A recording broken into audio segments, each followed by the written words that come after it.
Olá pessoal, tudo bem? Eu sou o professor Thiago Lazarim, de novo com vocês aqui na aula do componente curricular Razão e Sociedade.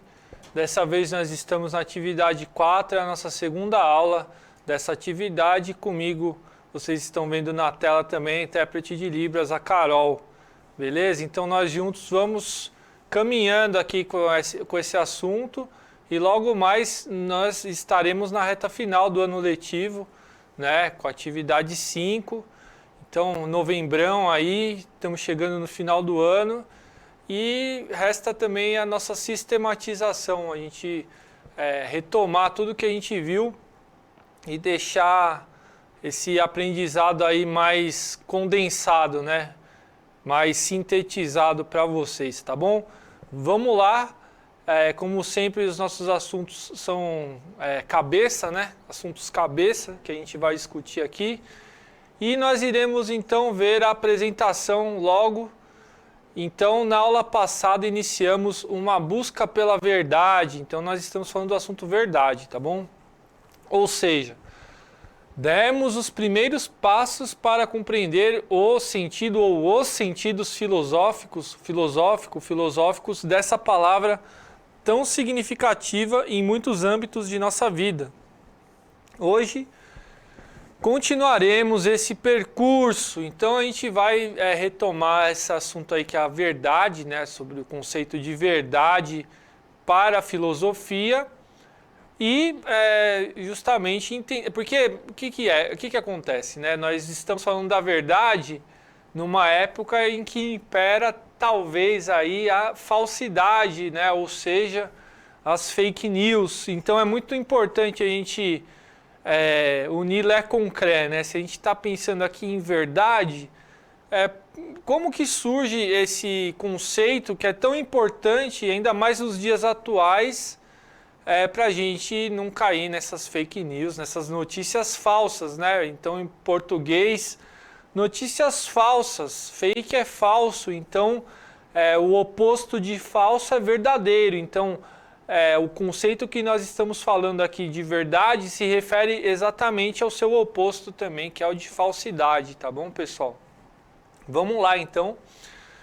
Política. Vamos lá, olha só. Então, é tão atual esse assunto que a gente vai falar sobre política.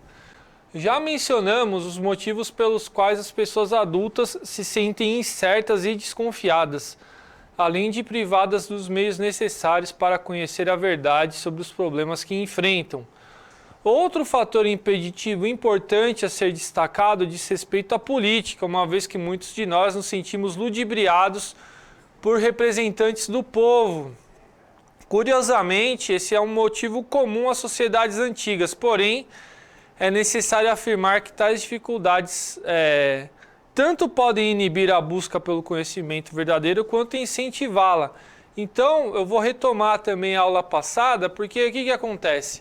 Na aula passada, nós estávamos juntos olhando o livro da Marilena Chauí, Iniciação à Filosofia, em que ela traça um percurso aqui do assunto verdade e falsidade, né? Então, o que é verdade e o que é falsidade de acordo com a filosofia ao longo do tempo. Então, pessoal, o que nós vimos também é que ao longo do tempo, né, existe um denominador comum que é essa questão da curiosidade. Então, o que pode nos mover em direção à verdade? Então, nós falamos também dessa busca da verdade pelos filósofos antigos, né? Falamos um pouco de Platão, né? Do mito da caverna do Platão, enfim, né? De como que é necessário que esse ser humano saia da caverna em busca da iluminação, que seria então a verdade, etc. E nós falamos então também da criança, né? Enfim, da infância, e fizemos uma comparação entre o adulto e a infância, né? Então, como que a criança, ao se sentir ludibriada pelo adulto, ela vai desconfiando daquilo que o adulto fala, que às vezes até pode ser de uma forma bem intencionada, né? Às vezes o adulto ele procura, para aliviar o sofrimento da criança, contar algumas histórias que não são verdadeiras e etc., mas com o propósito de fazer com que essa criança sofra menos durante o seu processo de amadurecimento.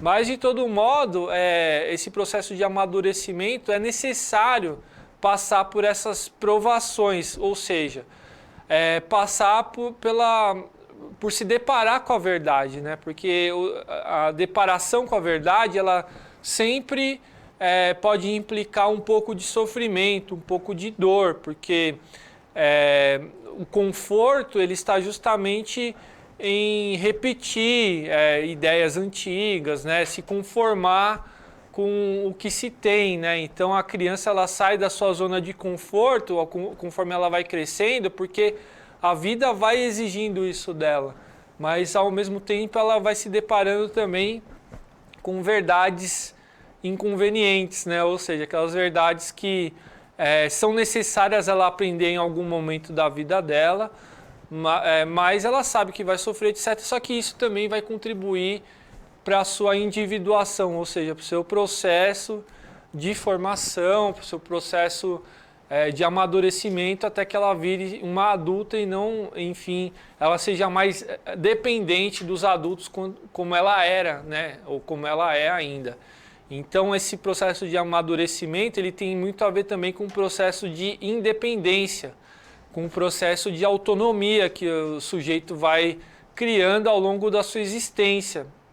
E para ser autônomo, isso é uma coisa bem importante na filosofia, para ser autônomo é necessário justamente ser capaz de fazer críticas e de fazer reflexão, justamente o que a filosofia faz, né? A filosofia ela é essencialmente crítica e reflexiva, né? Então as pessoas elas vão refletindo, elas vão criticando, né? Ou seja, colocando em dúvida aquelas certezas, aqueles fatos que são dados como certos, enfim. Tudo isso é necessário para a filosofia, né? Pelo amor ao conhecimento, porque é isso que significa a filosofia, né? Filo, amor, sófia, conhecimento, saber, etc. Então esse amor ao conhecimento, esse amor à sabedoria tem a ver com esse processo, que é um processo também de provação, né? Um processo em que as pessoas elas vão lidando com esses desafios, ou seja, vão se expondo cada vez mais às verdades que podem causar algum tipo de sofrimento também, né? Então, tudo isso a gente falou um pouco também na aula passada e agora a gente vai continuar essa conversa e esse último slide eu mostrei para vocês que entra o assunto política, que é sempre um assunto polêmico, então não é o meu lugar aqui falar, né, o que é o correto e o que não é correto na política, porque não é disso que se trata, né? Então a política ela tem a ver justamente com essa ideia do bem comum, com essa ideia de polis, da polis grega, essa ideia do poder, né? Então democracia, demo, povo, kratos, poder, democracia é o poder do povo, para o povo, um conceito antigo, que vem lá da antiguidade, de Atenas, que foi a primeira cidade democrática, né, em que a polis ela era gerida, ela era regida por todos os cidadãos, né, todas aquelas pessoas que conseguiam o status de cidadão, que não eram todas, na verdade, né, na verdade era uma minoria, mas era essa ideia do poder que era compartilhado, uma ideia, principalmente essa ideia, de que todos são responsáveis igualmente pelo destino da sua polis, da sua cidade, do seu estado, do seu governo. Então, esse sentido de política ele é muito importante na atualidade também, essa ideia de que todos nós somos responsáveis pelos rumos que a nossa sociedade toma. A diferença da Grécia Antiga ou de Atenas para o momento atual é que a população da antiguidade ela era imensamente menor, né? Ela era, aliás, tem até um problema do que eu falei, né? Um paradoxo, imensamente menor, era muito menor, era muito menor do que nos tempos atuais. Então hoje nós vivemos, por exemplo, no Brasil, uma sociedade que tem 215 milhões de habitantes, algo parecido com isso. E para fazer com que esses 215 milhões de habitantes eles falem na tribuna das suas cidades, dos seus bairros, etc., e todos sejam igualmente ouvidos, e todos sejam igualmente propositivos, né? Tem gente que é mais tímida que a outra, tem gente que é mais preguiçosa que a outra, tem gente que vai querer escrever a lei, outra vai deixar que o outro faça por ela. Então, nós temos esse problema da democracia atual e por isso nós falamos hoje de uma democracia representativa, em vez de uma democracia direta, como era o caso de Atenas. Mas isso não anula o fato de que todos nós ainda hoje somos igualmente responsáveis pela nossa sociedade, pelos rumos que a nossa sociedade toma. E um fator que interfere diretamente na política, isso não é de hoje, como eu mostrei no slide, é a questão da verdade. Então as pessoas, elas desacreditam muitas vezes do seu governo, numa sociedade que tem um governo que é uma representação, né? Ou seja, numa democracia representativa em que ela elege o seu governante. Então ela acha que, por exemplo, os políticos, porque a vida dela não vai bem, os políticos em geral são todos corruptos, os políticos em geral eles não servem para a vida delas, então isso vai contribuindo para criar uma atmosfera de insatisfação, de dúvida, né? E justamente de contrariedade, né? Então as pessoas elas vão se tornando cada vez mais contrárias àquilo que as autoridades informam. E isso então é algo geral, é algo que é antigo também e portanto ela vai, às vezes, né, essa pessoa incrédula, descrente da sua sociedade, ela vai muitas vezes buscar fontes alternativas de verdade, né? Ou seja, de informação, e pode ser que essas fontes alternativas elas realmente contrariem as autoridades e revelem algum tipo de verdade, mas pode ser que não também, né? Pode ser que essas pessoas elas sejam enganadas também por aqueles que se julgam contra o sistema, contra o governo, os governantes no caso, né? Então, pessoal, é um dilema antigo, só informando isso, mas a filosofia ela tem essa, como que eu posso dizer, essa natureza, né, de fazer com que as pessoas procurem pensar por si mesmas, mas sempre se baseando em dados que são dados objetivos, que são dados confiáveis. Então é muito importante, com a filosofia e também com outros saberes das ciências humanas e no nosso itinerário aqui também, da física, da biologia, enfim, de todas essas ciências, as pessoas saberem se informar justamente com fontes confiáveis de informação, né? Talvez hoje a gente não fale exatamente como fazer isso, né? Como você buscar essas fontes confiáveis exatamente, mas fica aí um insight, né? Fica aí então enfim, uma faísca, né? Uma fagulha aí para vocês justamente se questionarem sempre, refletirem sempre, mas também lerem. Então uma coisa que é muito importante é ler. E ler o que exatamente? Ler aquilo que está na história, né? Aquilo que é confiável. Então, por exemplo, ler textos acadêmicos, porque essas pessoas que estudaram nas universidades, elas se dedicaram durante anos da vida delas para fazer essa pesquisa, e nessa pesquisa elas não fizeram sozinhas, elas fizeram com pares, foram avaliadas por pares, compartilharam suas pesquisas, submeteram essas pesquisas à crítica, como você mesmo deve fazer, como eu devo fazer, a crítica, a reflexão. Então esses textos todos eles foram passados à prova, né? Eles foram colocados à prova e passaram nessa prova. Então é uma coisa legal de se fazer, é você buscar esses textos que são acadêmicos, é você buscar os livros de grandes referências da história, da filosofia.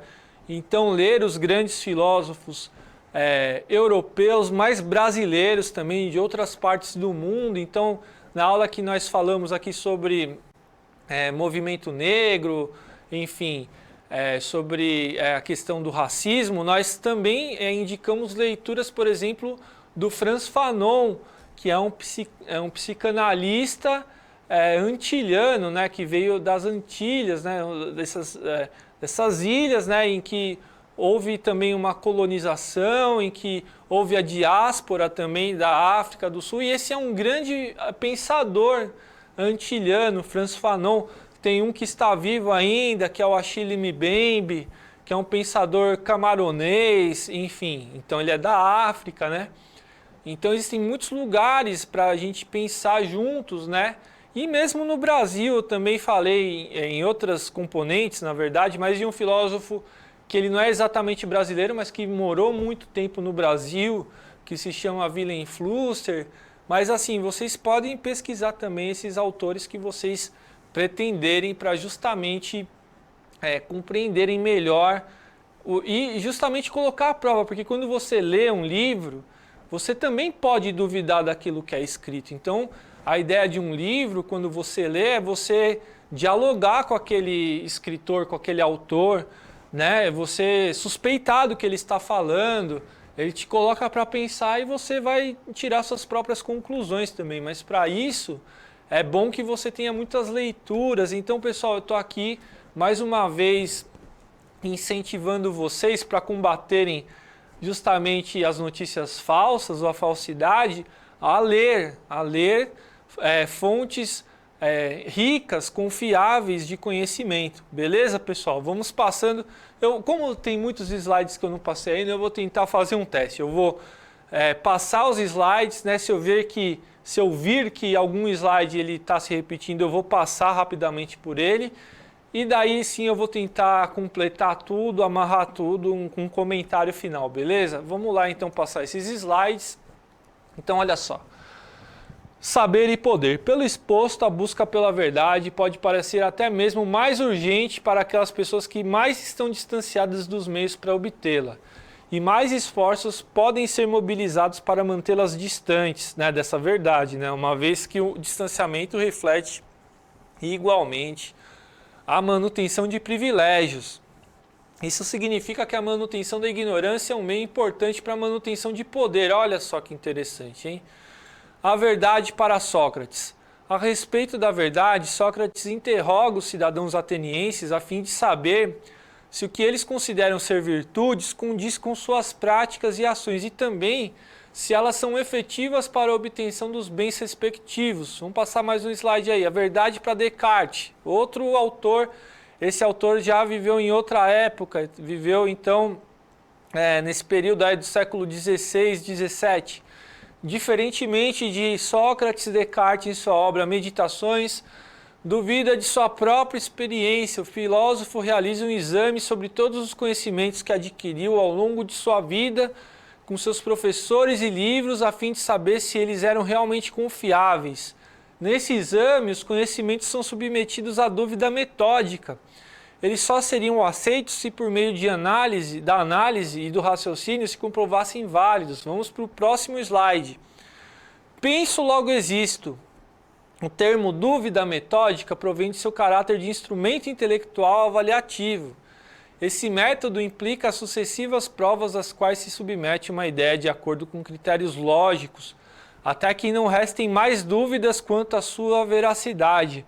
É o que ocorre com a verdade eu penso. Tanto na vigília quanto no estado desperto, a conclusão de Descartes é essa, né? É a mesma, eu penso. Assim, mesmo se considerando que um pensamento possa ser ilusório, como em um sonho, a verdade dessa afirmação se mantém. E, enfim, é sobre isso a aula, né? Então, vocês vejam só que é a introdução à verdade. Na aula que vem, se eu não me engano, a gente vai fazer já uma sistematização. Não sei se vai ter essa questão aí do dogmatismo e do ceticismo. Mas, enfim, vamos lá, né? Agora eu vou fazer um resumão aqui de tudo que a gente acabou de ver. A primeira coisa que eu mostrei para vocês diz respeito à questão da política, justamente, e de como que, às vezes, as pessoas que mais demandam uma intervenção política, ou seja, que os políticos ajam por elas, em benefício delas, porque elas estão numa situação de vulnerabilidade, etc., são justamente essas pessoas que são mais vítimas, vamos dizer assim, das fake news, ou então das ideias falsas, enfim, das mentiras, justamente porque elas estão num estado assim de desespero, elas precisam se agarrar na primeira boia de salvação aí, né, para que elas consigam sobreviver. Então, isso é uma questão até natural, né, que aconteça isso. Então, realmente existem pessoas que são privilegiadas, essas pessoas privilegiadas elas podem desfrutar às vezes de um ócio para poder se informar mais, etc. E essa informação ela acaba se transformando muitas vezes em dominação, né? Porque, como diria o Michel Foucault, que é um filósofo francês, né? O saber pode ser poder. Então, o que as pessoas sabem, elas convertem isso em instrumentos de dominação. E as pessoas que não sabem justamente são dominadas porque elas não dispõem desses próprios instrumentos também. Então, o saber é uma arma muito importante, né? Talvez uma arma mais importante até do que uma arma mesmo física, né? Porque é o saber que vai te levar aos lugares certos, na hora certa, enfim, para que as pessoas elas se posicionem e tenham vantagens na vida, né? Então, isso fica nítido quando você vê também a diferença, por exemplo, salarial entre as pessoas que têm uma formação superior, ou então até o ensino médio, né? Que, por incrível que pareça, vocês que estão no ensino médio, vocês são privilegiados no nosso país, né? Não era para ser assim, era para ser uma coisa compartilhada por todos, né? Que todos pudessem desfrutar do ensino médio, mas infelizmente ainda hoje são poucas as pessoas que atingem o ensino médio proporcionalmente em relação à totalidade da população. Mas isso mudou com os anos e etc.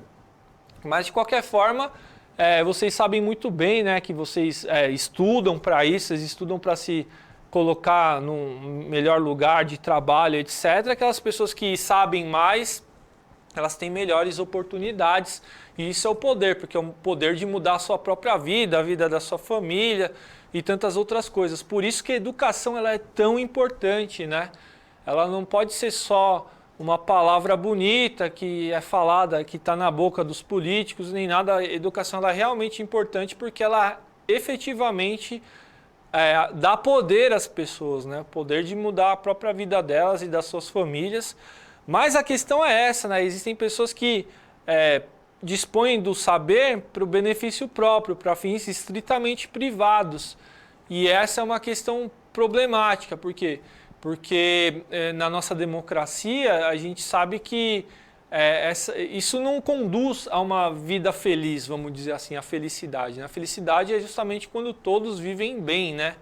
É quando todas as pessoas podem compartilhar, desfrutar das mesmas benesses que a civilização nos legou, né? Que nós herdamos e etc. Então, seria legal também a gente entender a questão do saber como um poder. Então, inverter essa relação do saber que se transforma em poder e do poder saber, né? Que é justamente o que o Michel Foucault ele propõe, esse filósofo que eu já mencionei antes, que é francês, enfim, morreu na década de 80, se não me engano, e ele propõe justamente isso, né? Tem o saber poder e o poder saber, né? Quer dizer, o poder se utilizado para saber mais e compartilhar esse poder com mais pessoas, porque quanto mais esse poder é compartilhado, mais se sabe também, porque o saber nunca é uma coisa como a gente viu aqui, mesmo na própria aula de filosofia, é uma coisa que surge de uma pessoa só. Então, na academia mesmo, as pessoas leem umas às outras, é necessária a contribuição de outras pessoas para que um saber ele seja aprimorado, etc. Então, esse saber ele nunca pode ser erigido de uma forma de uma pessoa sozinha, né? Então, sempre o saber é necessário a contribuição de muitas mãos, de muitas pessoas juntas, né? Então, é isso que se propõe. Então, eu acho que fica aí essa questão da política, é justamente essa, né? Inverter essa lógica da política, que é algo personalista, que é algo que é utilizado como um meio instrumental para garantir enfim, benefícios pessoais, etc., e se transformar cada vez mais num instrumento de poder coletivamente distribuído, compartilhado, exercido, enfim. Então essa que é a questão importante, né, da filosofia também.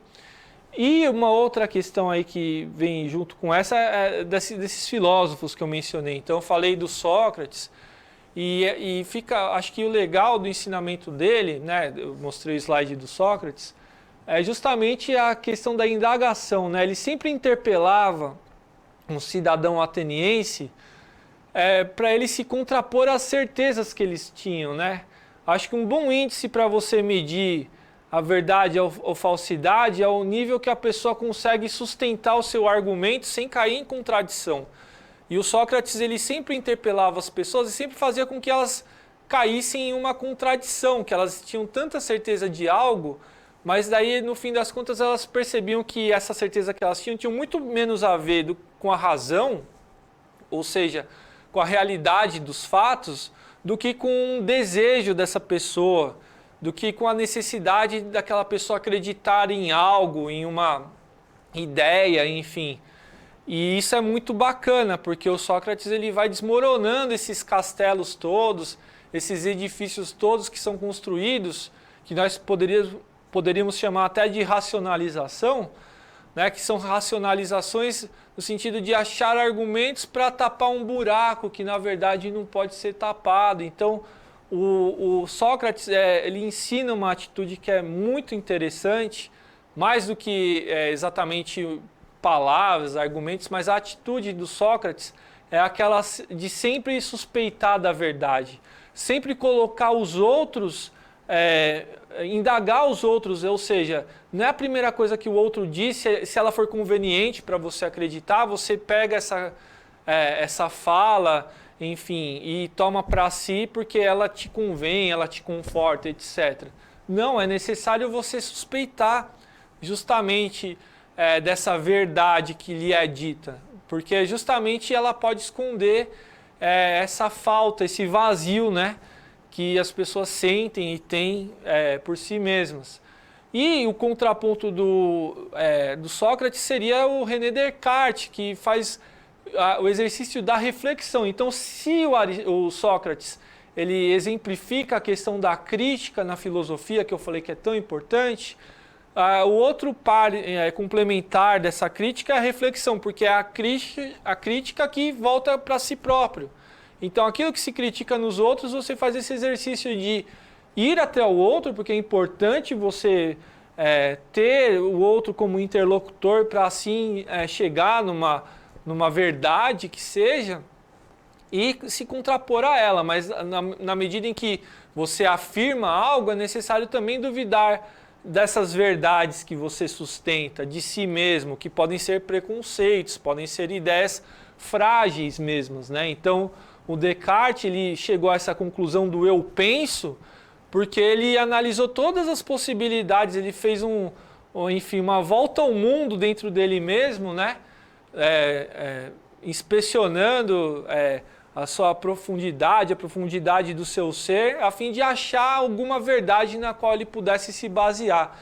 E a verdade que ele achou foi o eu penso. Por quê? Porque isso era a verdade se ele estivesse dormindo, se ele estivesse acordado, e ele duvidou, enfim, de todos os ensinamentos que ele teve durante a vida, dos seus mestres, etc. E ele chegou a essa verdade fazendo esse exercício de reflexão.